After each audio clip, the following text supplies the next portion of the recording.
Russia's war on Ukraine was initially seen as a regional conflict, but it is having increasingly global repercussions, upending geopolitics and sparking tensions far beyond Europe. Both sides are forging new alliances with countries they only recently kept at arm's length.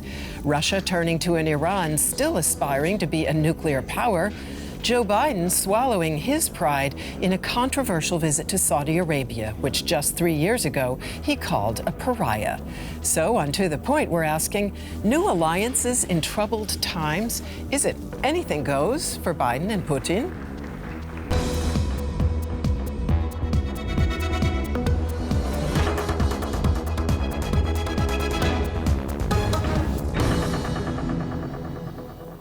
Hello and welcome to The Point. It's a pleasure to greet our guest. Susanne Koelbl is foreign correspondent for the German news magazine Der Spiegel. And it's a pleasure to welcome Tyson Barker. He's an expert on foreign and transatlantic relations and geopolitics at the German Council on Foreign Relations, DGAP. And Ulrike Herrmann covers business and economics for the Berlin-based daily, The Taz. Tyson Barker, many commentators referred to Biden's fist bump with Saudi Arabia's crown prince as nothing less than a kowtow. Will it succeed in actually reviving the U.S.-Saudi alliance and delivering the benefits Biden's looking for? Well, the optics were terrible. The optics were, reverberated through Congress, through Washington, through the United States. But the substance of the meeting with the GCC plus 3 were quite successful. And I think that they show the embryonic beginnings of a new coming together between Saudi Arabia and the United States in some areas where it's quite important for the region. How do you measure success in that case? Well, there are some baby step deliverables. For example, the decision to have Israeli overflight rights to Saudi Arabia. The flight from Israel to Jeddah is a first-time flight, and that is opening up a new kind of soft accession of Saudi Arabia to the Abraham Accords, this normalization accord that the Trump administration agreed to with several Arab states to normalize relations with Israel. That's one. Another is China is trying to play an increasing role in the Middle East through the sale of technology, particularly Huawei's 5G technology, and the decision by Saudi Arabia to accede to the Open RAN alliance. And finally, the issue of this Yemen weapons drawdown, the standstill in Yemen, starts to open up the possibility for closer security relationship between the United States and Saudi Arabia, because that is a big sticking point for Congress. There's one element Tyson didn't stress there, Susanne, but many people say it's the element that this visit was all about, namely oil. In the beginning of this war, there was a lot of talk in the West about shared values and the need to fight for Western values. Have geopolitics and resources now eclipsed values? Eclipsed, I would say that would go far beyond what's happening. And before that, there have been 70-something years of very close relations between Saudi Arabia and the U.S. and the West. Which was very much about oil. Which was extremely much about oil, but also about regional influence. It was also about controlling Iran. It was also about business. Saudi Arabia is such a heavyweight in that region that you cannot ignore it. And I think there was a hope.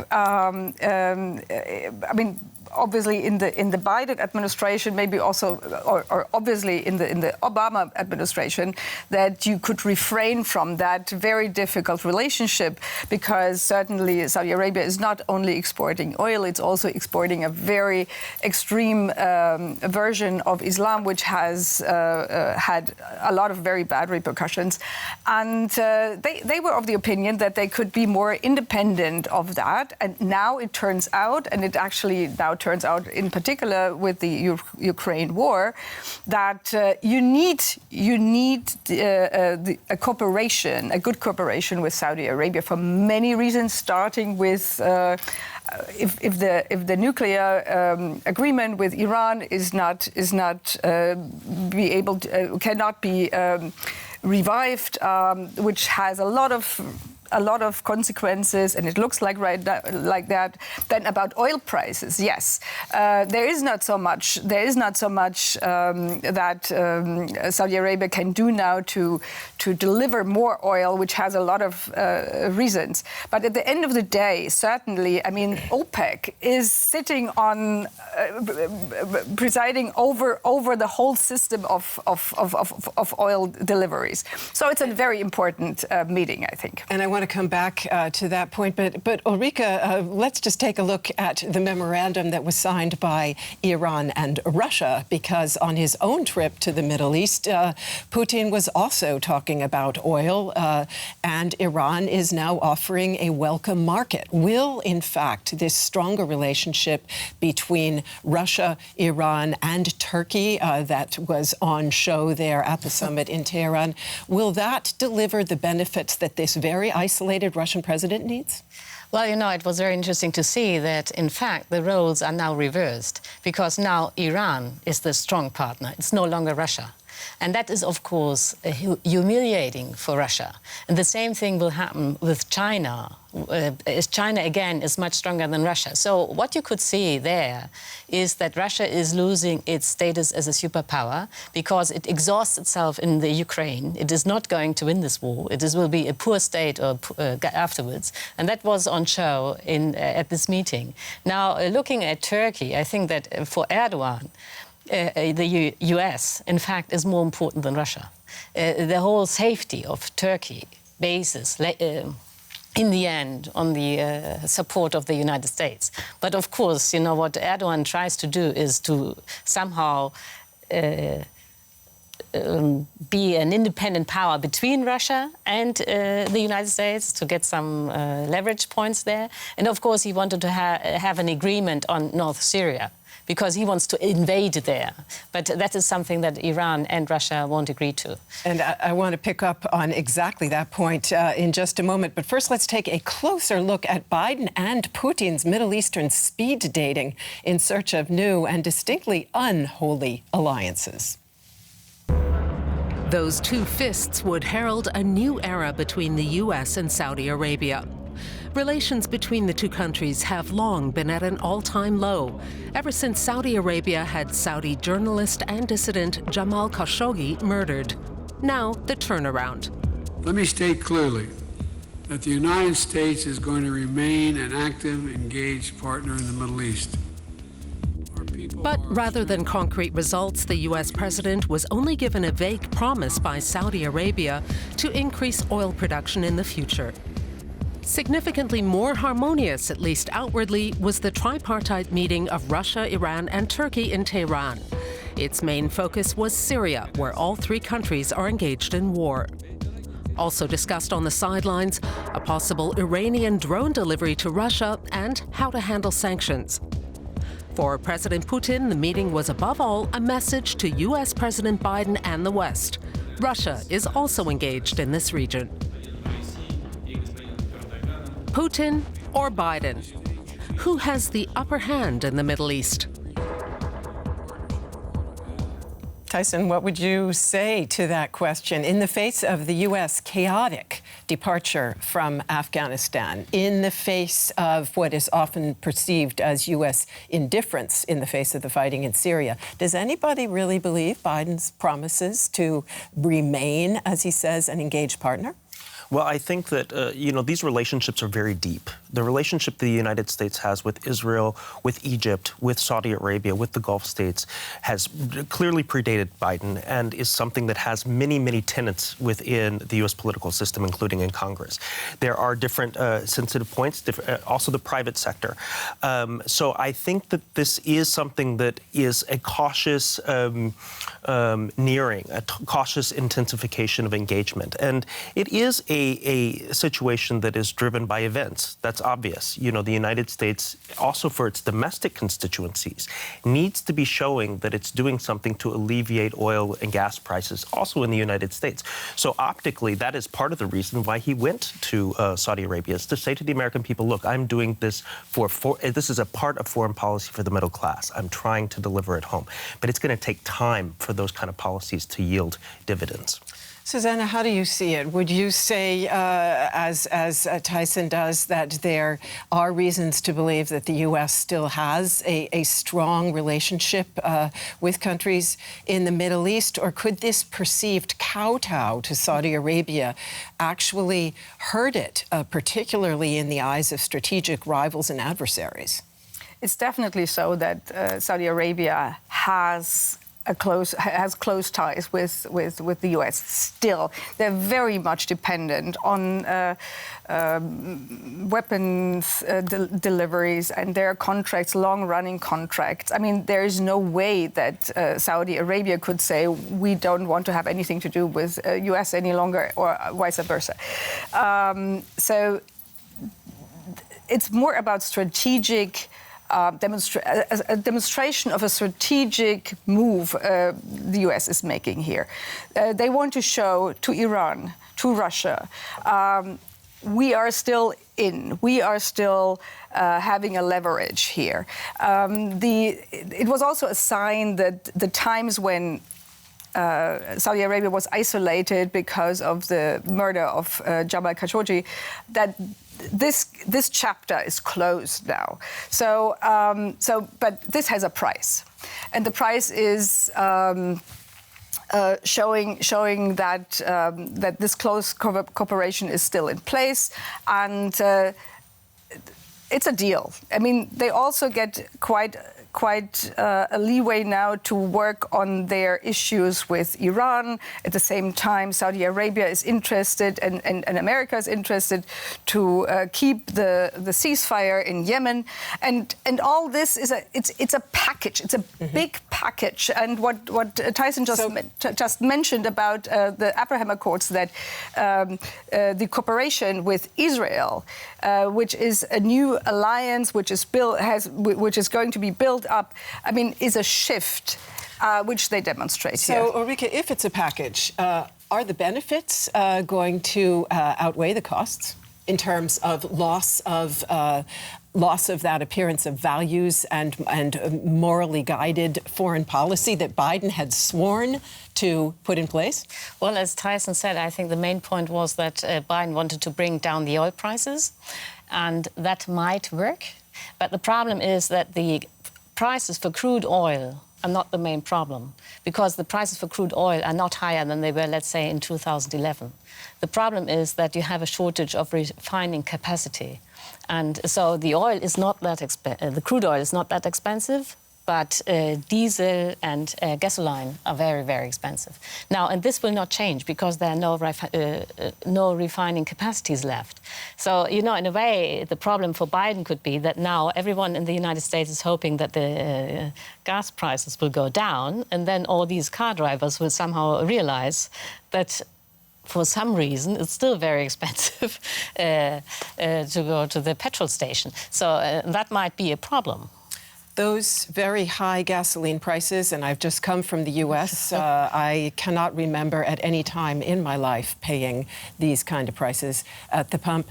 They are, of course, imperiling the chances not only of Joe Biden, but also of his party in the upcoming midterm elections and possibly in the presidential election in 2024. Do you really expect that voters will see this trip to the Middle East as having a significant effect? That wasn't my impression listening to U.S. media. Well, the first point is the gas prices have been starting to come down slightly but consistently in the United States. The second thing is that inflation is not only the number one policy issue in Washington and also for the Biden administration, but also the number one foreign policy issue for Washington.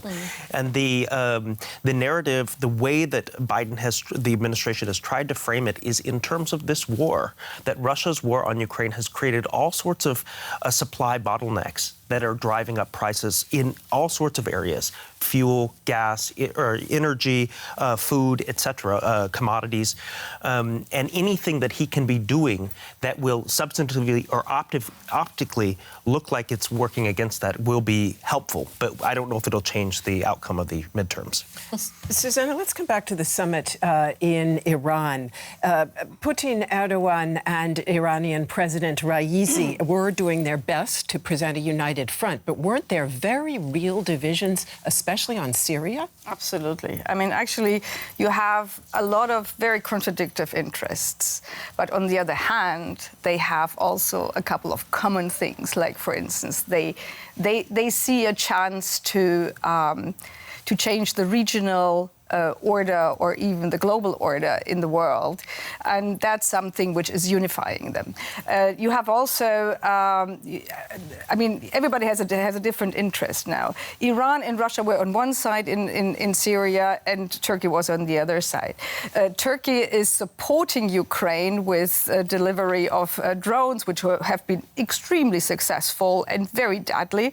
On the other hand, Erdogan wants to make himself indispensable when it comes to mediate between Ukraine and Russia. So a very clever move, I have to say. So what is unifying them at the moment is stronger than what is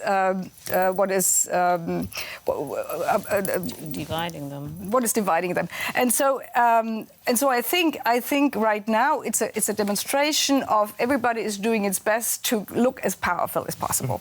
And you said dividing them, Ulrike. Nonetheless, this meeting in Tehran definitely sent a very clear message to the world. Could we, in some sense, say that it's Western sanctions themselves that are enabling a new form of geopolitics, not only in terms of this Russian-Iranian Turkish nexus, but of course also Russia-China, which will have blowback for the West? Well, of course, we are somehow returning to an era that we thought was over forever, because now we have, again, this block system. On the one hand, we have the West, the Western democratic states, and on the other hand, we have China and Russia, who are forming an alliance and are somehow the biggest dictatorships there are on Earth. And now the interesting thing is that this conflict of systems is being framed as a conflict between democracies and dictatorships. And these dictatorships are framed as offering security and stability, which in fact they don't offer, because that's what Russia shows when attacking the Ukraine, that it is a very unstable country.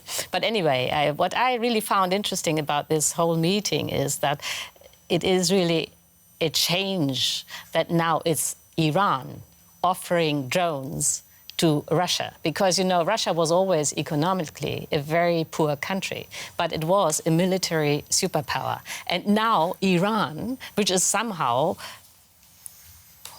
not a very important country, offers deadly weapons to a military superpower. And that really shows how weak Russia has become. That is now dependent on countries like Iran. We don't know right now whether this deal will come through, but nonetheless, talking about it is already a deadly blow for Russia. And Putin travels to Iran and smiles all the time. I mean, that is really just crazy. Let's also take a look at the state of the Russian economy. The West has, in fact, heaped sanctions on Russia, yet as energy prices soar and supplies of gas dwindle, many here in Europe fear that these measures are hurting the West more than Putin. From burgers to Porsches, the list of products that can no longer be sold in Russia is long. President Putin is now complaining about an economic blitzkrieg by the West, admitting that the sanctions are affecting Russia. As a result, the Russian GDP is expected to fall by 10% in 2022. Inflation is currently at 17%, and industrial production has fallen by 8%. But many of the sanctions are also affecting Germany and other Western countries. Food and energy prices are skyrocketing. Many consumers are already complaining about the high prices.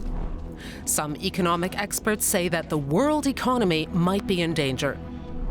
The Russian president has managed to find new buyers for many of his raw materials faster than expected, including in India and China. And expensive Western products, such as luxury cars, are easily imported through other countries like Turkmenistan or Kazakhstan. With its sanctions, will the West harm itself more than Russia in the end? And let me put that question right to Ulrike, coupled with a question that arose as I was reading a very interesting article in the magazine published by the Spiegel, the magazine that Susanne writes for. The historian Nicholas Mulder said there that if you want to wage economic war, you must put your economy on a war footing. Did the West fail to remember that lesson as it began applying sanctions? Well, perhaps, but you have to distinguish two things. Those sanctions that we decided on, not to export any high technology to Russia or not to Russian oil. to serve the airplanes, is not hurting the West at all, because, you know, Russia was very unimportant when it came to exports. The German exports to Russia were only 2.5% of all the exports Germany has. So that was really a minor point. But of course, Russia can hurt us by just not exporting oil or gas, and that's what they are doing. So, but that is something you could never ever have prevented, because once the West starts to support the Ukraine with weapons, which I find that we should do that, then of course it was obvious that Russia would retaliate by using its oil and its gas as a weapon by itself. So there was no possibility to somehow prevent Russia to use its energy as a weapon. But of course that is something that Europe didn't really provide for. But I think that's just because, you know, no one counted on having this war. Till the February 24th, everyone thought it impossible that Russia would attack the Ukraine. And now, of course, Europe starts to adapt to this situation. But in the end, you know, what we have to do is to save energy. It's obvious. So let's talk about saving energy. In the face of a lot of speculation, Susanne, that Russia would now completely cut off gas through the Nord Stream 1 gas pipeline to Europe. In fact, it is now flowing again. Is this just a ruse on Putin's part to keep Europe nice and dependent on Russian gas? Or do you think that Russia in the end needs Europe at least as much as Europe needs that Russian gas? Certainly. I mean, we are still the biggest recipients of gas. So certainly there is an interdependency. But on the other hand, it's also a kind of, it adds to the war, it adds a kind of a psychological warfare as well, because, I mean, it's terrorizing everybody here like you don't know. Would he open the pipeline again, or wouldn't he? And when does he stop? And I mean, that's a level of discussion on politically, which is actually something everybody wants to avoid.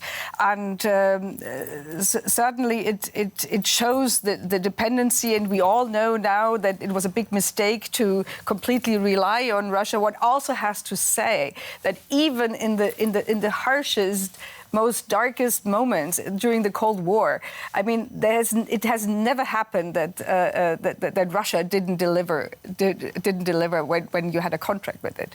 So actually, it's a complete new situation. So whom do you want to blame? But the lesson learned is certainly you need a complete new mix, which you set up. So if you have trouble with one contract partner, so you never fall into that situation again. And Tyson, meanwhile, the EU Commission is recommending to member states that they should begin to prepare for rationing gas. Is that the beginning of that war footing for the European economy that could help it outlast a long, cold winter with less Russian gas? Yeah, that's the appropriate response. I mean, this is an acute crisis that very few people predicted. There is a chronic crisis that people are already starting to predict for and build resilience into, build that kind of war footing economy, and that's China. So thinking about diversifying on semiconductor production, for example, away from Taiwan or some other areas, there is an attempt to try to create the kind of resilience you need to be able to survive when you're cut off from major economies. But we have to say, I mean, we should not be afraid of our own shadow. The greater West is 45% of the global economy. Russia is under 2%. So the elephant can't be afraid of the mouse in this case. The question is always a question, as it is in economics, short term or a longer term. Many people, Ulrike, say that this conflict is likely to last quite a while. I want to come back to our title. We asked whether it's anything goes for Putin and Biden. Will these new friendships that Putin is cultivating, will they take enough of the sting out of Western sanctions that he can keep on going indefinitely? No, the Western sanctions are very forceful because they hit at 2 points that are vital for the Russian economy. One is high technology, and the other is the airplanes. And without the Western technology, all the planes in Russia must stay on the ground. And that is, for a huge country like Russia, deadly. Susanne, Tyson, in one word, would you say that the West has what it takes to stay the course, also through its alliances, even through a long, cold winter? It will be a little bit cold in this winter, maybe next winter in particularly, but on the long run, I'm quite positive. Russia has to lose this war. That is the commitment that the Biden administration has made and Brussels has made, and we have to stick to our commitment to Ukraine. Thank you very much to all of you for being with us, and thanks to all of you out there for tuning in. See you soon.